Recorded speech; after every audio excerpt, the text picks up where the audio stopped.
حضرت ابراہیم کی بیوی ساری بانجھ تھی اور اس کے پاس ایک مصری لونڈی تھی جس کا نام ہاجرہ تھا۔ دیکھو، خداوند نے مجھے اولاد سے محروم رکھا ہے، سو تو میری لونڈی کے پاس جا، شاید اس کے وسیلہ سے میرا گھر آباد ہو۔ یوں ساری نے اپنی لونڈی ہاجرہ کو ابراہیم کو دیا تاکہ وہ اس کی بیوی بنے، اور ہاجرہ حاملہ ہوئی، اور جب اسے معلوم ہوا تو وہ اپنی مالکن کو حقیر جاننے لگی۔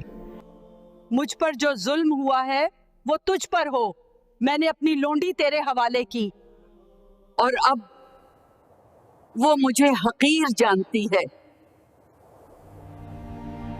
تیری لونڈی تیرے اختیار میں ہے، جو تجھے مناسب لگے اس کے ساتھ کر۔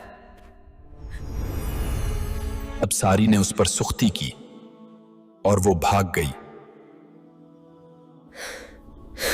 اور خداوند کے فرشتہ نے اسے بیابان میں ایک چشمے کے پاس پایا۔